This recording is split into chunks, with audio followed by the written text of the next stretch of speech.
नमस्कार। नमस्कार अड्डा साहब। अड्डा साहब? हाँ।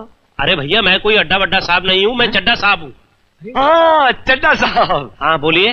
चड्डा साहब वो आपका माल हमने तैयार कर दिया। जी हाँ। माल? कैसा माल?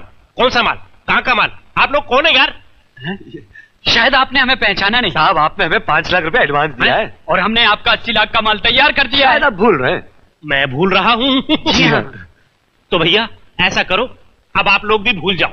भूल जाओ। ये क्या कह रहे हैं अड्डा साहब? चड्डा साहब। चड्डा साहब ऐसा मजाक मत कीजिए, हम लोग बर्बाद हो जाएंगे। हमारे दिल की धड़कनें बंद हो जाएंगी। अरे आपके दिल की धड़कन रुक जाएगी तो इसमें मैं क्या कर सकता हूँ यार? ठीक है, अगर आप कुछ नहीं कर सकते तो मत कीजिए, हम सेठ जी से मिलना चाहते हैं। हाँ, आप राइट जाके लेफ्ट मुड़ जाइए। Thank you. नमस्ते। सेठ जी एसी रूम में बैठे हैं। सेठ जी ये क्या, आपका मैनेजर कह रहा आप हमारे माल की डिलीवरी नहीं लेना चाहते? ऐसा गजब मत कीजिए सेठ जी, हमारा माल, हमारा घर बार सब नीलाम हो जाएगा, हम बर्बाद हो जाएंगे सेठ जी। यही तो मैं चाहता हूं।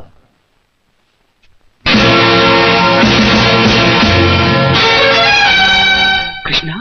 हाँ वही आप लोगों का 2 कौड़ी का नौकर कृष्णा। वही कृष्णा जिसे कुत्ता कहकर उसके मुंह पर चाटा मारा गया था। वही कृष्णा जिस पर चोरी का झूठा इल्जाम लगाकर उसे घर से बाहर निकाल दिया गया था। ओह, तो इस बात का बदला ले रहे हो तुम? मेरे साथ किए गए सुलूक को तो कब का भूल चुका हूं मैं, मगर अपनी बड़ी मालकिन की आंखों से बहे हुए आंसुओं को कैसे भूलूं? मेरे साहब जी के सीने पर तुम लोगों ने जो जख्म दिए उन्हें कैसे भूलूं मैं? याद है बुरे वक्त में तुम लोगों का गिरगिट की तरह रंग बदलना? याद है गारंटी पेपर पर दस्तखत करने से इनकार करना? याद है कर्जदारों को दरवाजे पे से कार को ले जाना? याद है साहब जी को जबरदस्ती सिगार छोड़ने पर मजबूर करना?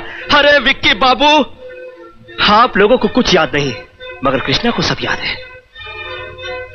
जाओ, नहीं उठाता मैं तुम लोगों के माल की डिलीवरी।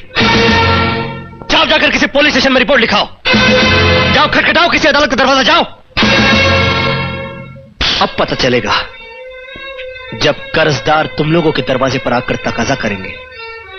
अब पता चलेगा जब तुम लोगों के घर की नीलामी होगी।